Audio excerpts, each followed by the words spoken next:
Sigurado ka ba? Ha? Inilingan ni Dos si Gian kasabay ang kanyang malalim na paghinga. Kasi nakita ko mukhang labag yun sa kalooban mo. Hayaan mo na lang kaya si Scarlett ang magdesisyon. Dagdag pa nito. Mabigat ngunit hindi labag kay Dos.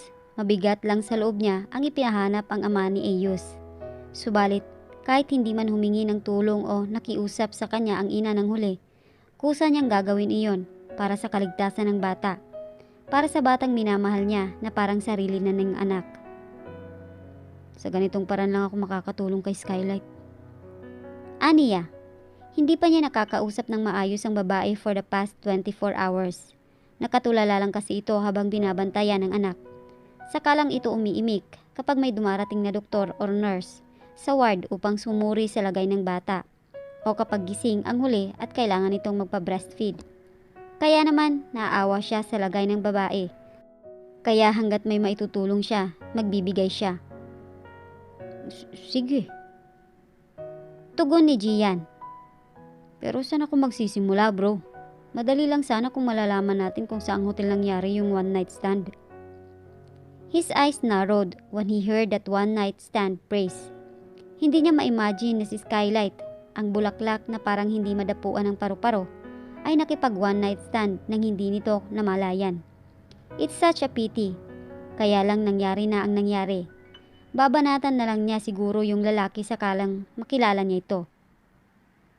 Ang sabi niya, along South Street ang hotel na yon. Malapit lang sa bar na pinadalhan sa kanya ng tarantadong ex niya. Pero hindi na niya alam ang pangalan ng hotel.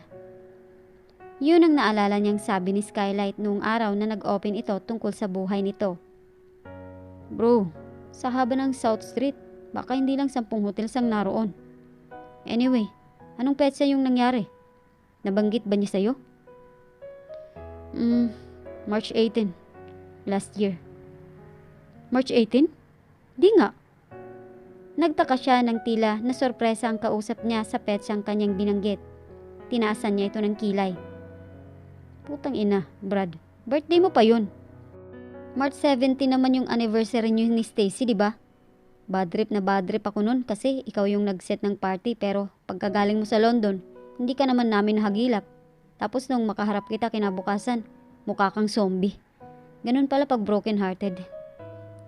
Natatawang pagbabalik tanaw ng kaibigan niya sa nakaraan. Talaga ba? Birthday pala niya yung araw na iyon pero nawala sa isip niya dahil sa sakit na inabot mula kay Stacy.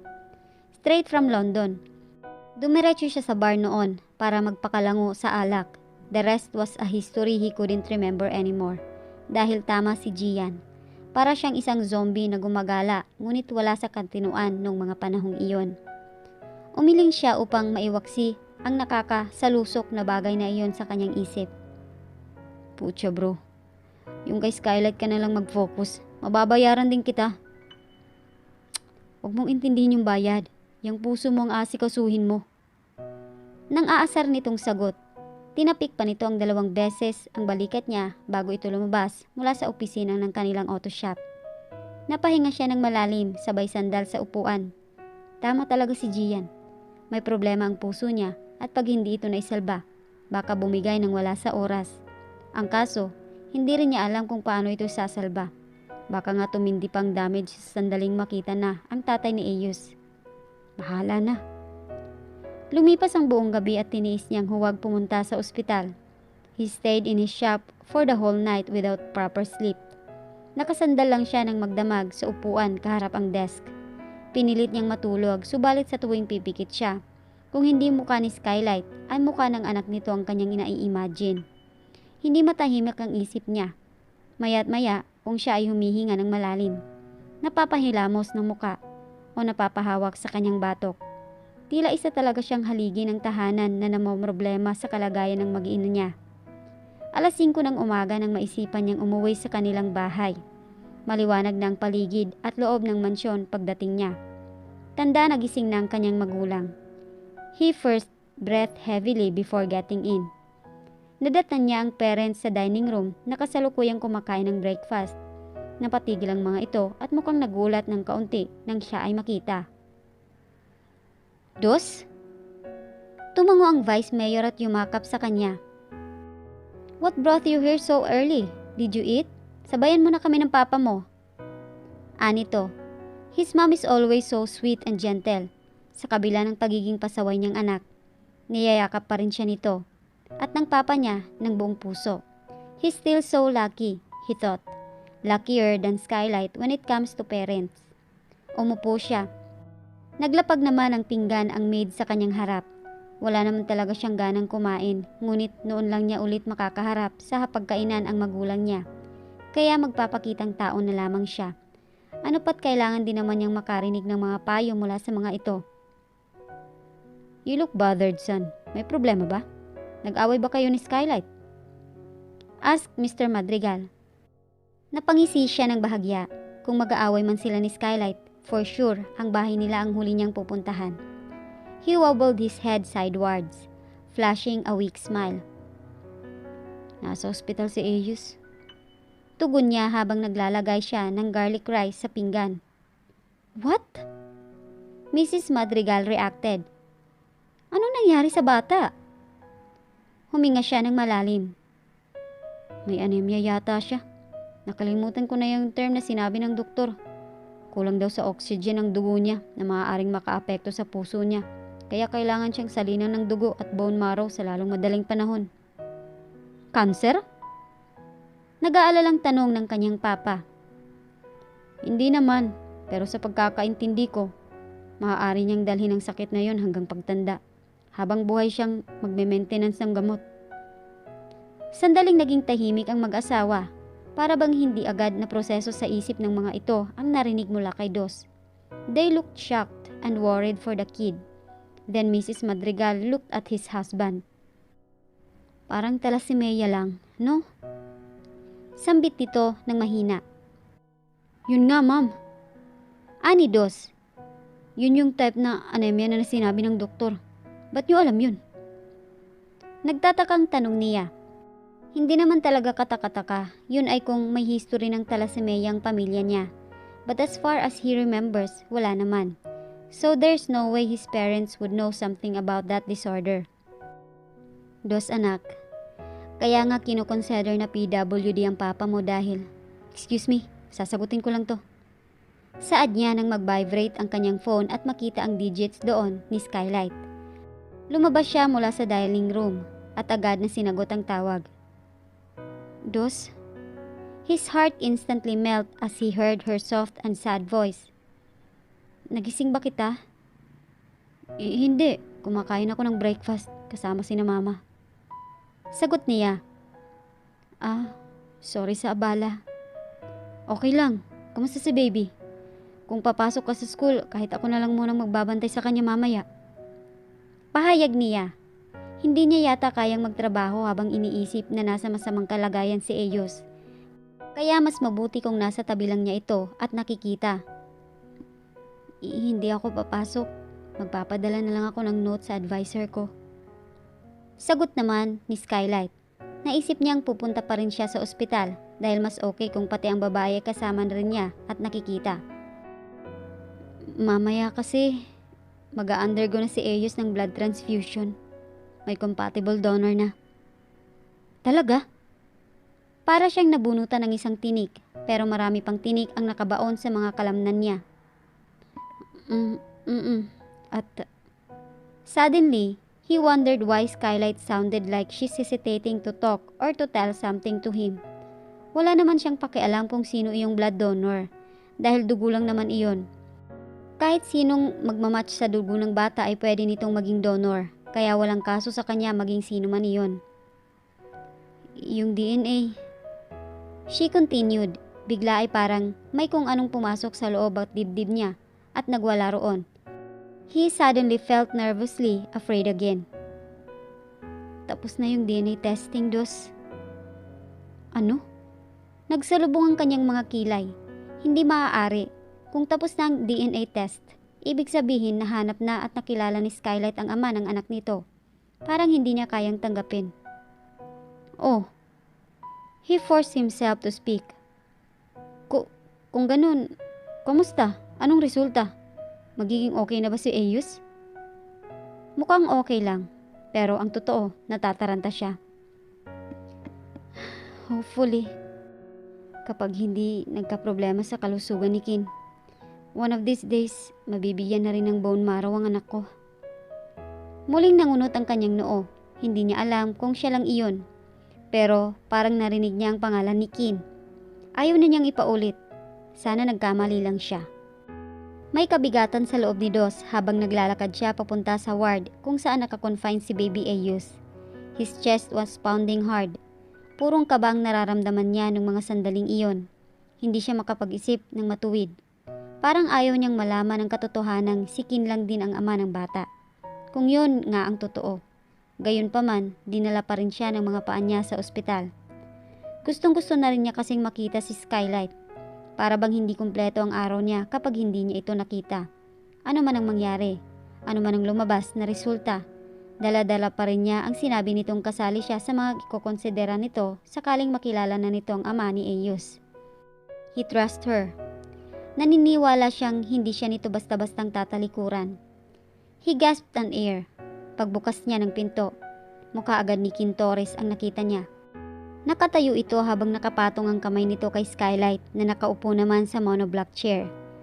He knew that Kin was only there to comfort the woman, but seeing Skylight with him in that so close way made his heart thump abnormally. Paranoia started to dominate his mind. Kinabahan siya. But not when Kin noticed him and instantly rushed into him, almost smashing his face. Anong ginagawa mo rito? Matapang at matigas nitong tanong, kuyom nito ang mga kamao nito. Ang mukha nito ay nababahiran pa ng mga pasang inabot mula sa kanya noong nagdaang gabi. Gayunpaman, hindi iyon nakabawas sa kakapalan ng mukha nito. Mabilis siya nitong kwinelyuhan. Mabuti na lang at maagap ring namagitan sa kanila si Skylight. Please, huwag kayo magsimula ng gulo. Saad nito. Not in this room. He glared at his opponent while secretly clenching his jaws. Hindi naman siya pumunta roon upang makipagbasag ulo o magsimula ng away. Inaasahan na niyang naroon si Kin at bago pa man siya pumasok sa ospital, isinantabi na niya ang anumang galit o puot para sa lalaki. Yun nga lang, mukhang ito ang gigil na gigil sa pagmumukha niya. Binibisita ko lang si Ayus. Dos managed to speak calm, though.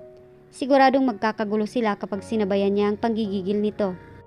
Tapos tumingin na siya kay Skylight at otomatikong nawala ang inis niya. Kumusta na siya? Mahinahon niyang tanong sa babae. Sumilay ang matinding lungkot sa mukha ng babae nang ito ay umiling. As she took a glance at the sleeping child. Right now, nangihina pa rin ang katawan niya. Sana lang maging okay na siya. After ng blood at bone marrow transfusion. Pahayag nito, sumulyap din siya kay Ayus. Pagkatapos ay bumalik ang titig niya sa babae. 2 araw pa lang nakakalipas simula nang isugod sa ospital ang anak nito. Subalit parang ang laki na ng ipinayat nito. Her sad eyes were swollen and there were dark circles in it. Signs that she cried a lot and haven't had a rest. Labis siyang nalungkot. Kung wala lang siguro roon si Kin, ikinulong na niya sa kanyang mga bisig si Skylight. Tumango-tango siya sa sinabi nito. Muli ay tiningnan niya ang bata. Kung gusto mo, ako lang muna magbabantay sa kanya mamaya para naman makapagpahinga ka. Suhestyon niya dahil nag-aalala na siya sa kalusugan ng babae. Baka mamaya ito naman ang magkasakit. Hindi na, salamat na lang. Napatingin siya kay Kin dahil ito ang sumagot. She will really take a rest today, pero papupuntahin ko dito ang mga yaya sa bahay para mag-alaga kay Ayus. And do you think I let the person who almost killed me take care of my son? Bakit hindi? Tugon niya, taas noo. Hindi porket kaya kitang patayin, sasaktan ko na din si Ayus. Kung talagang ikaw nga ang tatay niya, dapat nga magpasalamat ka pa sa akin eh. Kin's eyes partially narrowed in curiosity. Dahil ang Eros secretly simpered. Ilang buwan ko ring inako ang responsibilidad na tinalikuran mo. Dos, please. Nag-aalalang humawak si Skylight sa kanyang braso. Ayoko ng gulo. Hindi ako nanggugulo. Mabilis niyang sagot. Sinasabi ko lang ang bagay na dapat niyang malaman at ikahiya. Wala akong dapat ikahiya at ipagpapasalamat sa'yo. Kay Skylight ko lang gagawin niyon. Buwelta naman ni Kin.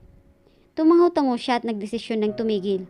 Mahirap ng kalaban ng taong mayabang at makitid ang utak na katulad nito. Hindi na niya gustong umabot na naman sila sa sakitan. He doesn't want to end up as a killer for pet's sake. Saktong bumukas ang pinto at pumasok ang lalaking doktor, kaya nakaluwag-luwag siya ng paghinga. Actually, silang tatlo. He moved to the side upang bigyan ng daan ng doktor dahil mukhang maibabahagi itong impormasyon o kina Skylight. Kitang-kita niya ang antisipasyon sa mukha ng huli at batid niyang gaya niya, umaasa rin ito ng positibong mensahe. That time, he just wished na sana maging maayos na ang kalagayan ng bata sa lalong madaling panahon. Nag-abot ng papel ang doktor kay Kin at hinuha niya ay may kinalaman iyon sa DNA test o ang pagiging donor nito.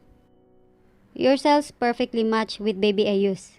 Ikaw sana ang pwedeng maging donor ng bone marrow sa kanya. Unfortunately, masyadong mataas ang blood sugar mo, Mr. Torres. Also, your liver isn't that healthy. I'm afraid na magkaroon ng masamang epekto kapag pinilit natin ang transfusion. For now, sasaksakan na muna ulit natin si baby ng dugo mula sa blood bank ng ospital para magkaroon ng sapat na oxygen ng dugo niya.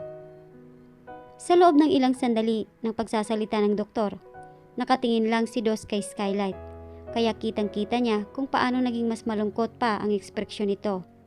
It's a bad news na hindi pwedeng maging donor ni Eyo si Kin, but for Dos, it's a good news. Mamamatay kasi siya sa selos at inggit kapag ang karibal niya ang magkakapagligtas sa bata. Selfish na kung selfish, pero iyon ang nararamdaman niya. Oo nga't nawala ang kakarampot na pag-asa sa mukha ng babaeng mahal niya. Ngunit naniniwala siyang may iba pang paraan upang hindi mag-suffer ang bata habang buhay. So, are you saying na wala ng paraan para gumaling ang anak namin? Tanong ni Kin sa doktor. Take note. In-emphasize na nito ang mga salitang anak namin. Bagay na napansin ni Dos. Nagpaparinig ang tarantado. Bulong niya sa kanyang isip. As I've said, aasa muna tayo sa mga dugo mula sa blood bank at sa mga gamot. We have to patiently wait hanggang sa magkaroon siya ng kapatid. Bigla ay napatingin siya sa doktor nang may pagkagulat. Gayon din ang naging reaksyon ng babae. A siblings would be a better donor because he would share the exact same genes and cells with him or her. But, mula sa doktor, nakita niyang tumingin si Skylight kay Kin. Pagkatapos ay sa kanya.